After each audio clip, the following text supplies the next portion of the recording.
Ever wonder how the YouTubers you watched as a kid are doing now? And to be even more specific, have you ever wondered how the TopCraft YouTubers are doing these days? Well, that's what we're going to find out.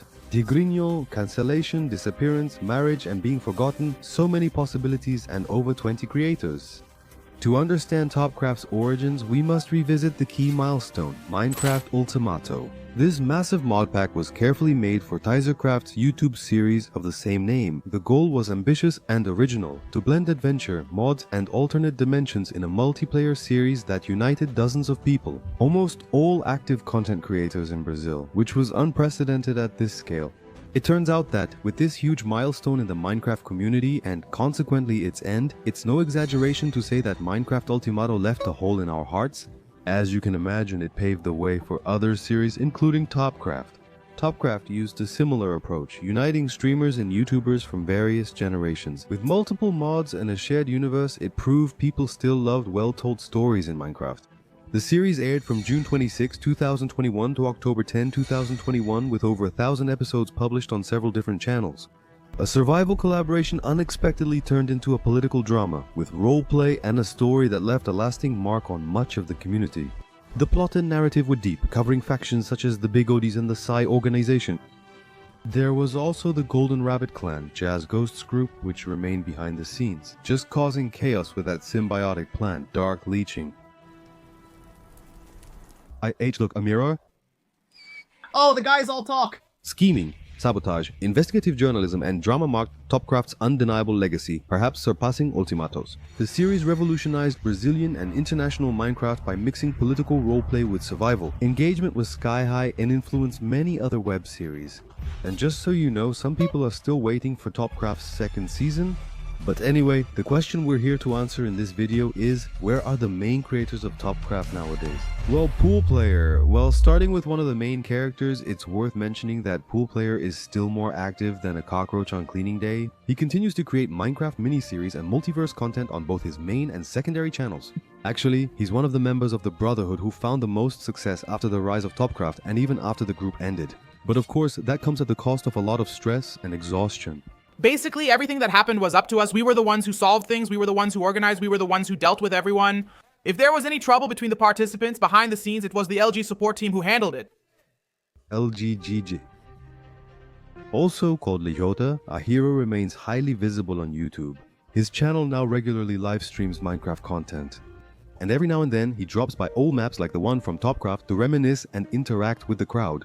LGGJ remains active, creating quality content and maintaining his fanbase. After almost 4 years of TopCraft, I found the map. A perfect map. A map that was our plan to make available for download. He never released it or shared the secrets with you. You could use the map and more. Today I'm gonna take a look at the map here with you and visit the TopCraft map. I'm excited. Delete. But not everything is perfect. He was the top name in Brazilian Minecraft after 2020 co-founded Irmandad and played key roles in series like TopCraft. The guy had talent for creating, scripting, and editing. These days his channel still gets views, but the problem is, for what? Nowadays there are some pretty questionable things going on revolving around promotional content for gambling games and that so-called Tigrinho. He hasn't appeared in other projects or with the same kind of content as before, and the community of course was kind of disappointed with this turn. His legacy is huge, but unfortunately,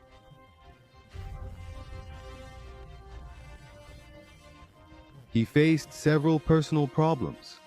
Even so, anyway, he's been into Tigrinho for a year now, and we know it involves a lot of money. In other words, I don't really trust that he'll come back to the community at some point. And to get back to a more pleasant vibe, it's worth mentioning Pedruques, who has grown a lot and continues posting with a lot of visibility. He still focuses on Minecraft and is closely tied to the Creative Squad, an organized YouTuber group with a series of the same name. In this season, we're paired up in a world with every Minecraft biome. Player versus player is allowed in these biomes, enabling alliances, secret bases, and betrayals. But at the center, it's safe and we can't attack each other. A few days earlier, I tried to meet my partner to discuss this S5. There wouldn't be many chances for me to see him since we live in different places. I'm happy for Pedruquez since I met him at Minecraft Shop C when he had fewer than 20,000 subscribers. And he's always been a very talented guy, a very creative guy, and it's no wonder he ended up participating in all the projects. He improved greatly in quality, editing, builds, and storytelling. We can definitely say that Pedruquez is one of the great talents and one of the great gems. There in TopCraft Nogal, one of the few women in the community, made a big impact on TopCraft. Later, she moved on to other successful projects, such as Arcanes. For those unaware, it was a recent series highlighting the evolution of Minecraft roleplay in Brazil. Tomorrow will be the first time I use a 5-star uniform. Just holding one. It's a well-crafted story aired on Tasercraft's channels and Twitch, featuring over 26 creators. Behind it is Boss Studios, in partnership with Ostra Content. I don't know if that's how you pronounce it. I also didn't know these organizations. Those who kept up saw a revolutionary new project, free from the old SMP's controversies, featuring Faye Batista, JVNQ, Rimaro Phelps, Gabi Peixe, Guaxinim, Mooncase, and Malena in the custom mod pack. An amazing story for everyone. Bia might be behind you, so things could go badly. You're not scared, are you? Not behind you, literally. I mean, behind you in a metaphorical sense. Like, she might do something bad to you. We can also say that Nogal is one of the big successes and one of the great gems of TopCraft, Vinicius 14, Vida, and Neverplayer. This trio were young creators who decided to be the opposite of the Redstone Gang, calling themselves the Stone Gang. Here, in my map, everything is manual, man. Here, nobody gets items for free. Here, you have to break your own items and make them yourself. What's this, man? But you said everything I needed was there. Why are you doing this to me? It was, man. I was there. I'm the only one you need. I want... A smell of tire. Of... Burnt tire. No tools here. Is there a hiding spot or not? Come down here. Come down there, whoa. Second slave in the basement, guys. Let's go to the next one. They created this joke, and thanks to their talent and quality, quickly joined series like TopCraft and later developed their own identities. Vinicius 14 had become Phantom Pipa, Never had become Tex, and Vida had also become a specific creator. The issue is that they all faded into obscurity, sold their channels, or just quit. Vinicius 14, for example, sold his main channel to focus on television content, and his channel, Phantom Pippa, had been inactive until recently, when a video was released, but it also doesn't seem to have gained much traction. I couldn't find Never or Tex's channel. Maybe he sold it, or it'll just fade away. From what I know, he's still a video editor and designer, just like before YouTube. And Vida 144p, I found even less about them, so I think they gave up or had personal issues. Unfortunately, despite joining major projects, it wasn't enough to overcome personal issues or build an internet career. Pheromonas. He wasn't a main participant in the series, but he's worth mentioning because his case is interesting. Pheromonas, a legendary Brazilian Minecraft figure who is actually Portuguese, got married and moved to China in Asia. I can't recall who told me, but I remember someone at BGS saying Pheromonas was working on something in Japan. I'm not sure what it was, or if it's true, but it's odd since his main channel hasn't posted videos in 4 years. I'm not sure if he quit his internet career, but it's a curious case. This person definitely influenced multiple internet generations. Here's the audio. Look, the audio. Look, the audio. Hi. So it's alright, we can arrange it, no problem. I'd say next week I'll be a bit more available, and it would have to be then. I had more or less the time difference, which is 11 hours at a time, for Sao Paulo. The thing is, on the day we're going to record there, I'm going to say Pheromonas. So, right? You know, a multiplayer series that I'm going to make, and it's going to have all the YouTubers in Minecraft history, so you need to be in it. I grouped the three together because their content was very similar. NoFaxo, Danrique, and Nerdhouse were always more into mods, though some might have been more focused or specific than others. All three participated in TopCraft. Some were occasional, others more involved. Currently, NoFaxo and Danrique still make Minecraft videos and live streams in the same style as when the series aired. Danrique still has a solid average view count. NoFaxo isn't far behind, but uploads less often as he now mainly focuses on Twitch live streams. Unfortunately, Nerdhouse appears to have sold the channel. Unfortunately, the creators have a lot of personal problems and we can't really know what's going on in each of their lives. And right now, searching for Nerdhouse's channel on YouTube, I couldn't find anything. Which leads me to believe that yes, it's not currently on the internet. searching for a link, a uniform resource locator that was supposedly his on YouTube with the user Nerdhouse. It leads to a channel with almost 500,000 subscribers, but it's a woman, apparently Vietnamese. I'm not sure if that was his only channel or just one of them. Looking at the oldest and most viewed videos, we find some Minecraft videos.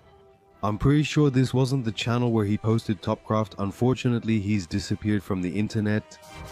Sun Mabi, for those who don't know, there was an influencer named Sun who even formed a group called Crafty Girls together with Nogal and Cherry, and Sun participated in series like TopCraft. She reached 100,000 subscribers and had numerous videos with impressive views.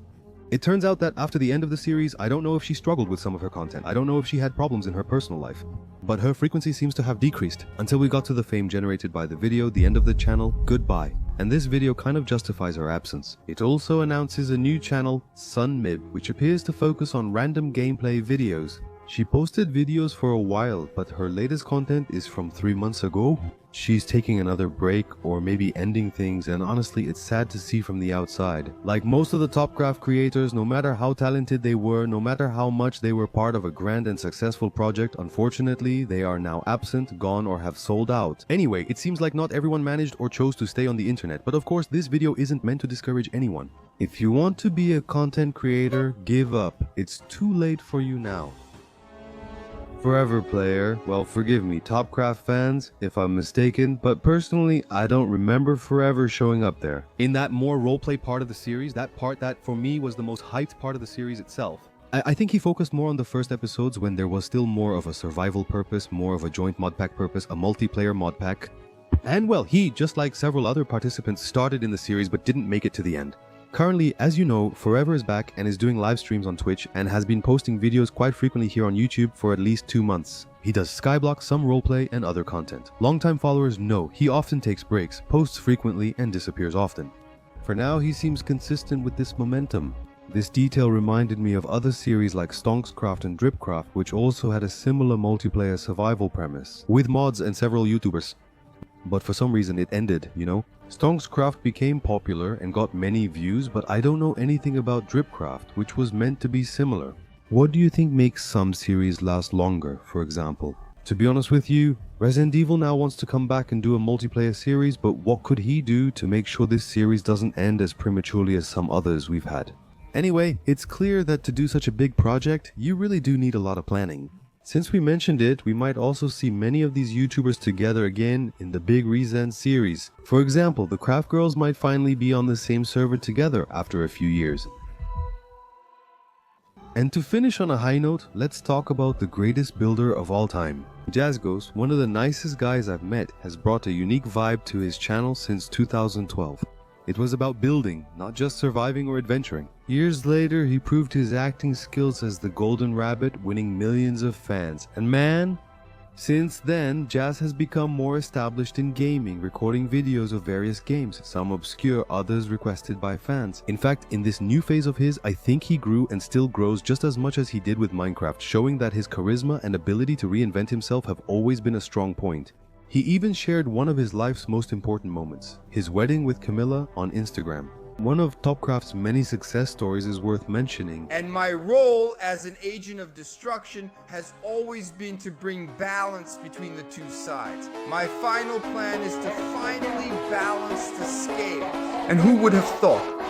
Who would have thought? Who would have thought? The Golden Rabbit, who showed up at the beginning of the series, who promised for a long time to destroy the city, actually destroyed the city. Everything destroyed, the Golden Rabbit won. I know there were other creators, some made specific contributions, some left early, others weren't as relevant, but I highlighted a few interesting cases here. Come here, look. Wow, and that sword, that's Big Berta. It's to compensate for something. Even Resende just followed me on Instagram, so why haven't you followed me yet? Follow me at MN77 for updates.